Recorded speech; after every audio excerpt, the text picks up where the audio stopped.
Welcome back to the channel. This video is going to be extremely short, extremely stupid. One of the worst videos that I've shot. However, it is a step in the build that I wanted to document. So what little footage I did have, I put it together and you guys will see.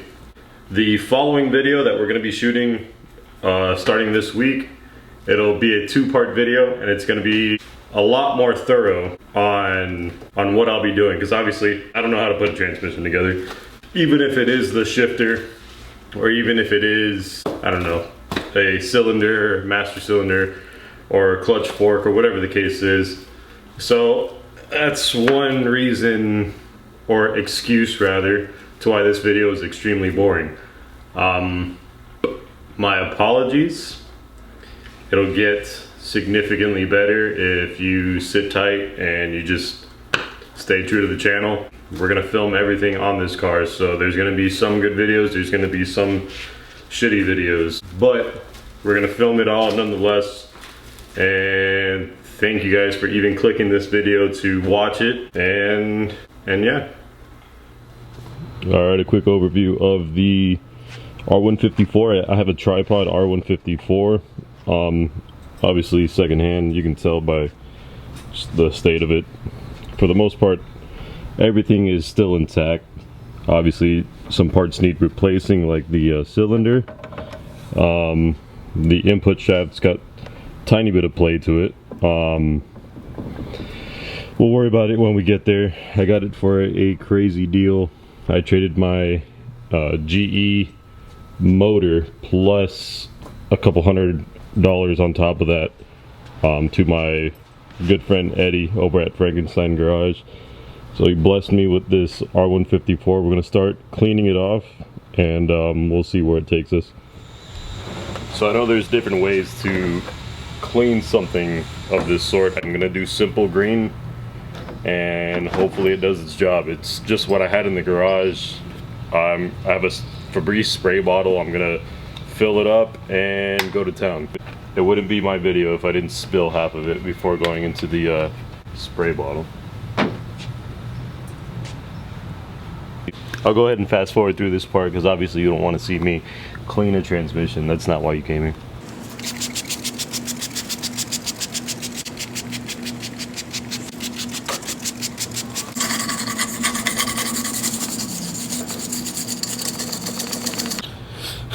Thing sucks.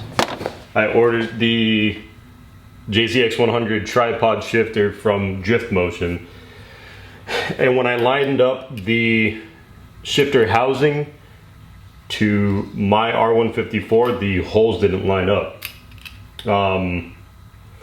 So after going back and forth, you can see, oh, I don't know if you can see, but I would assume, I guess my housing's a little different, so we're going to use the original housing with most of the internals from the Drift Motion shifter. So this is, unfortunately, can't use that anymore. Now, what I found out as well is for some reason, the shaft,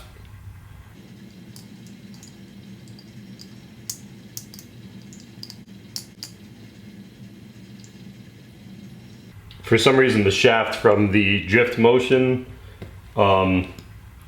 shifter, it's not allowing me to be in neutral. It's acting as if it's a dog box. It's going up and down, so I'm assuming, I don't know, first and second.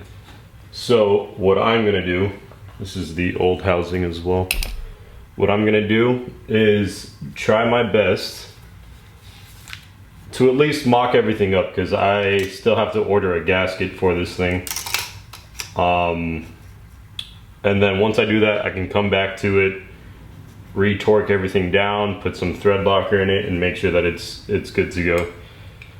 So what I'm gonna do is grab the old shaft, clean it off, this little shift linkage here.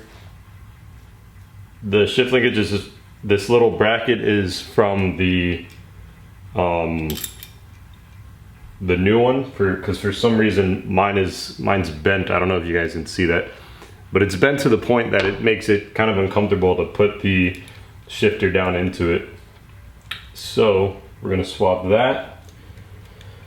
We're gonna swap most parts that we can, at least.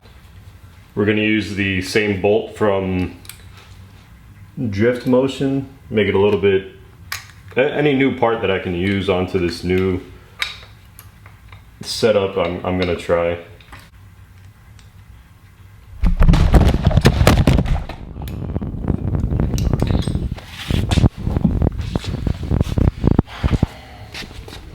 Alright, this transmission video has been a disaster. Starting with that shifter, that gave me a headache. The last clip when I was putting in the master, there's no audio, but I'm still gonna put it in. I busted my ass. Whatever, everything's put together now. Clutch forks in, masters in, tripods in. That should be everything right now. I have the clutch, the flywheel, and everything to go onto the motor. But the motor's on a motor stand right now. Obviously can't access the back of it because of this, but we'll get there. By the way, follow Force Function on Instagram. It's an account that I run for vehicles like this. Vehicles that weren't really meant to be drifting or slammed or doing any of this stuff. Alright guys, so for the next video we're going to be taking apart everything that's in this engine bay. We're going to be cleaning it up. We're going to make it ready for paint.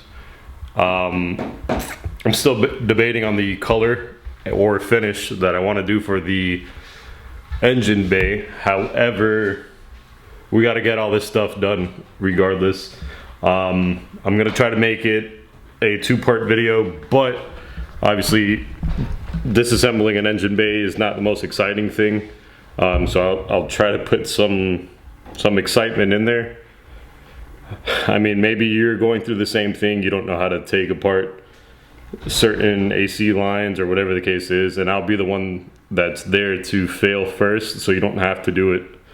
Other than that, let me show you what we've got so far. We're gonna take off the fenders, both sides, so we can get everything painted. That was my crock, I promise. I had the AC lines discharged, so we're gonna start taking that apart as well. You can see there I removed the heater core. I'm actually receiving a TIG welder at the end of this month. I mentioned it in the last video, but that's going to be one of our projects. We're going to weld up all this stuff. We're going to flatten it out. I want to shave everything that's possible. I ordered some new wire loom, some heat shrink. We're going to try to untangle this entire harness. We're going to take it apart, keep what's needed, extend what's needed, reroute what's needed, and most of all, get rid of what isn't needed. We're gonna, once we get all that stuff done, we're gonna reroute it a different way to try to get it as clean as possible. Other than that, thanks for watching, thanks for subscribing. As always, thanks for taking 5 minutes of your day to watch my video. I know this one was extremely boring, but that's how it goes sometimes. Just stick around with the channel, and I promise the rest of this stuff should be somewhat fun. Lastly, I forgot to mention this part. I'm picking up a different way of filming tomorrow. So these next videos, they're not going to be as choppy, and they're not going to be this massive DSLR camera that my left arm is honestly getting extremely tired holding this in the selfie position. So I'm excited for that. We have a gimbal coming in. The camera on the new iPhone, if I'm being honest, is amazing. So getting the new iPhone. I have a welder coming in, wire loom coming in, heat shrink coming in. This week or this month rather, should be extremely busy. So we're gonna film it all and we'll see where it takes us.